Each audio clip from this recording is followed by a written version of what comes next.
Nous vivons aujourd'hui une situation assez incroyable, je dirais même bizarre, où les plus grandes puissances comme l'Amérique, la Chine, l'Europe, avec leur armée, leur économie colossale, dépendent toutes d'une infime portion de mer, le détroit d'Ormuz. Une seule artère capable de faire vaciller la planète entière. Nous allons découvrir dans ce cours comment cette fragilité mondiale est en rapport étroit avec notre fête, le Shevish El Pessah, la fête où on célèbre l'ouverture de la mer Rouge. En effet, nous nous trouvons aujourd'hui la veille du Shevish El Pessah, la fête dont on célèbre l'ouverture de la mer après la sortie d'Égypte. Et une question s'impose naturellement, pourquoi un miracle tellement bouleversant? Pourquoi Dieu a choisi de briser totalement les lois de la nature, les lois de la physique, alors que les bénis Israël pouvaient passer tout simplement sans même traverser la mer? Et en vérité, les sages nous proposent une interprétation extrêmement intéressante. C'est qu'il ne s'agit absolument pas ici d'un secours par rapport aux Égyptiens, mais d'une nécessité métaphysique de faire passer le peuple juif au milieu même, au cœur de la mer. Car de la même façon que dans la genèse de l'histoire, le troisième jour de la création du monde, Dieu a poussé les eaux pour laisser la place à la terre sèche, et bien pareil, lors de la création de Yetziat Mitzrayim, la naissance du peuple, et bien Dieu a poussé l'eau pour laisser naître le peuple juif. Le sens de nos sages est de dire que la sortie d'Égypte est une réinterprétation, une réplique de la création de l'homme. Si lors de la Genèse il s'agissait de la création de l'individu, eh bien la sortie d'Égypte c'est la création du collectif.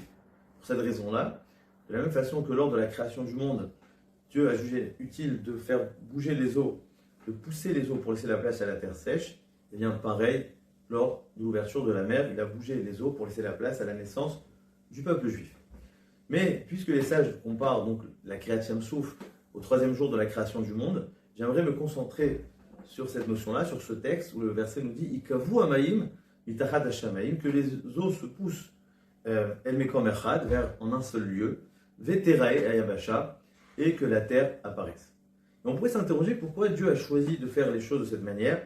Pourquoi Dieu n'a pas créé directement une terre sèche pour les animaux, pour l'homme? Pourquoi fallait-il qu'elle soit avant tout recouverte, totalement recouverte d'eau, puis seulement ensuite Vaterae Ayabasha? D'ailleurs, ce mot Vaterae Ayabasha signifie bien qu'il n'y avait pas de création même de terre sèche, mais la terre était essentiellement recouverte, simplement Dieu a poussé les eaux pour la laisser apparaître. On pourrait également s'interroger, vous savez que le troisième jour, Yom HaShelishi, il y a deux fois le mot Tov, car il y a deux créations. Il y a en effet la fin de la création du deuxième jour qui concernait l'eau, donc le fait que Dieu a poussé les eaux, c'est l'aboutissement de la création du deuxième jour. Et puis il y a en dehors de ça la création donc, de la terre qui s'accompagne avec l'émergence des végétaux. Et d'où la question, pourquoi ces deux créations le même jour, comme s'il y aurait un lien entre l'eau et la terre, entre ces deux créations-là. D'ailleurs, lorsqu'on lit le passouk, juste après, il est écrit Vaikra Elohim la Yabasha Eret ou l'imikve Ayamim Kara Yamim. Dieu a nommé donc la terre sèche Eret, et il a nommé également l'amas des eaux, Yamim, les mers. Et on a l'impression que ces deux noms-là sont en corrélation, c'est-à-dire que le nom de la mer n'a pu exister seulement une fois qu'il y avait Eret, comme si les deux sont en corrélation. Alors toutes ces interrogations nous mènent à dire une idée extrêmement fondamentale et essentielle qui va nous éclairer l'idée de l'ouverture de la mer. C'est que la réalité terrestre n'a absolument aucune autonomie, elle est totalement dépendante essentiellement de la mer. C'est-à-dire que la Yabasha n'est pas une création, car la Yabasha naturellement est recouverte d'eau. La Yabasha, ça exprime, comme on le sait, la matérialité, l'eau exprime la spiritualité, et c'est une façon de nous dire qu'il ne peut pas y avoir de matérialité sans spiritualité. La terre n'a pas lieu d'être si ce n'est qu'il y a de la spiritualité, et donc Dieu, quand il a poussé les eaux, c'était un moyen, une façon d'offrir à l'homme un espace pour que lui-même va créer cette spiritualité. C'est-à-dire que l'homme, par son travail personnel, va reproduire ce schéma-là de l'eau qui recouvre la terre, cette fois-ci non pas par l'eau, mais par le travail de l'homme. Donc en d'autres termes, Dieu a poussé l'eau pour laisser un espace à l'homme de devenir lui-même spirituel. Mais si ce n'est la spiritualité de l'homme, si ce n'est le travail de l'homme, eh bien l'eau finira par recouvrir la terre de nouveau. C'est exactement ce qui s'est passé au Maboul, au déluge, où lorsque le monde a fauté, le monde a été perverti, eh bien Dieu a recouvert la terre d'eau, a effacé la terre, ou Macha et Adama. Et donc une façon de dire que si l'homme ne fait pas son travail, la terre, le monde va retrouver son état originel où le recouvrait la terre. Donc on comprend bien qu'il y a une interaction entre la terre et la mer. D'ailleurs, vous savez que, comme le dit le verset, Vaikra la Yabasha Eretz, la terre s'appelle en hébreu Eretz. Et les sages nous expliquent Eretz milachon ratson, la volonté, l'envie, car l'essence même de la terre, le lieu qui est la terre donc, est par excellence le lieu de l'envie, de la volonté, où on développe cette aspiration d'aller vers où? D'aller vers le Shamaïm. Donc il y a une interaction entre Eretz et Shamaïm. Shamaïm dans le sens Sham, là-bas, c'est le lieu de l'aspiration. Donc le propre même de la terre, c'est le lieu où nous allons aspirer au Shamaïm. Qu'est-ce que veut dire Shamaïm? Eh bien, c'est l'eau. Shamaïm est composé d'eau. Donc c'est-à-dire que notre façon d'être sur la terre doit être en permanence dans une forme d'aspiration vers la spiritualité. Donc lorsqu'Hachem a poussé l'eau pour laisser la place à la terre, c'est une façon de dire que la seule façon pour vous d'être ici, c'est lorsque vous allez aspirer à la spiritualité. C'est pour cela que la terre était essentiellement recouverte. Simplement, on l'a poussée pour laisser une place au travail de l'homme lorsqu'il va être dans cette spirale-là de devenir spirituel. On pourrait approfondir plus. La Yabasha, la terre sèche, donc, représente la stabilité, la force, l'autonomie. Et c'est véritablement le sentiment qu'on a lorsqu'on est sur terre. On se sent tout puissant, on se sent en maîtrise de la situation, en stabilité. En revanche, la mer, c'est l'instabilité. C'est le changement de mouvement, on connaît les marées, les vagues. Il n'y a absolument pas de stabilité, on n'a aucune façon de survivre dans la mer si ce n'est que par un élément extérieur, l'oxygène, un navire, un bateau. C'est-à-dire que dans la mer, l'homme ne peut pas véritablement se sentir en sécurité, il ne maîtrise pas la situation. Donc on pourrait dire que la mer vient nous rappeler la vulnérabilité de l'homme. En réalité, le monde n'est terre ferme que par cette décision divine de maintenir les eaux à distance. Et c'est ça qui va nous expliquer la différence entre les béné Israël qui sont passés dans le Yam Souf et les Mitzrim, car les béné Israël qui ont traversé la mer ont développé une croyance totale, une émouna, ils se sont totalement remis entre les mains de Dieu. Et donc à ce moment-là, Dieu a reproduit ce qui s'est passé lors de la création du monde, de pousser les eaux pour laisser la place à l'homme, et pas n'importe quel homme, un homme qui se remet totalement à Dieu, qui est sorti d'Égypte, qui a vu toutes ces macotes-là, et qui a pris conscience de la grandeur du divin. Contrairement à cela, les Mitzrim, lorsqu'ils ont traversé la mer, qui était déjà ouverte, pour eux, ils expriment ces dimensions de Yabasha, de toute puissance. Ils se pensaient totalement solides, totalement stables, tout puissants. Par eux, se prenaient pour un dieu.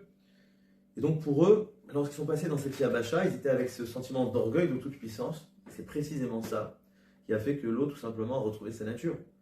Et en fait, pourquoi je parle de ça? Parce que ça me fait penser justement à la situation d'aujourd'hui, vous savez, où le monde occidental, il bâtit toute sa puissance par ce sentiment de solidité, par sa technologie, par son armée, par son économie. On a le sentiment que plus on est riche, et bien plus le sol sous nos pieds est solide. Ça, c'est le monde occidental, donc il représente cette Yabasha, cette solidité. On est tout puissant. Plus j'ai de l'argent, plus j'ai de soldats, etc., plus je suis capable de dominer le monde, et plus rien ne va m'arriver. Je suis capable d'exterminer tout ce qui me dérange, tous mes ennemis, etc. Et aujourd'hui, il se passe quelque chose d'incroyable, c'est qu'une tension sur une infime partie de la mer, partie pas plus large que 33 km, à peine visible sur la carte, qui s'appelle le détroit d'Ormuz, eh bien, est en mesure de déstabiliser le monde entier. Le coût du pétrole monte, le coût des transports, de l'industrie, etc. Et bien entendu, la sécurité qui en découle de tout cela. D'ailleurs, les Iraniens l'ont très très bien compris, c'est leur carte la plus forte, leur joker pour toutes les négociations. Et bien, nous voyons comment, malgré la puissance, malgré des armées colossales, malgré des économies incroyables, malgré des années de préparation de systèmes de protection, d'aviation, de tout ce que vous voulez, eh bien, une toute petite partie sur la mer peut tout déstabiliser, peut tout faire changer, tout faire basculer. Et donc nous voyons encore une fois ce rapport-là entre la Yabasha et le Yam. Je dirais que le monde occidental, il représente cette Yabasha, cette solidité, le fait qu'on a l'impression que l'économie, les stratégies, la technologie, etc. est capable de nous donner notre toute puissance. Et puis, Akadosh Baruch Hu, il nous montre, regardez, une petite partie de mer. Et comme nous avons dit, la mer, c'est l'instabilité. Eh bien, elle vient te prouver que rien n'est entre tes mains. Si tu pensais que tu étais autonome, tu étais libre, tu étais maître de la situation, absolument pas. Une petite partie, très très loin, à des milliers de kilomètres, peut avoir un impact sur le monde entier, sur la planète entière. Donc encore une fois, on voit cette petite tension entre la Yabasha et le Yam, que si on prend trop au sérieux ces dimensions de Yabasha, on a l'impression que cette terre sèche, cette stabilité est quelque chose d'absolu. Bien c'est là où Akadosh Baruch Hu vient nous montrer, regarde, cette Yabasha, cette terre sèche dépend totalement de la mer, d'une petite partie, d'une petite goutte d'eau sur la mer, et sans ça, tout peut s'effondrer. Ce Shevish El Pessah, cette fête où on célèbre l'ouverture de la mer, on revoit encore comment cette idée nous parle dans la guerre d'aujourd'hui, que notre stabilité, notre véritable stabilité n'est absolument pas la Yabasha, n'est pas la terre sèche, mais bien au contraire. C'est de bien comprendre que nous sommes seulement entre les mains de Dieu, eh bien c'est notre seule sécurité, c'est notre seule et véritable liberté.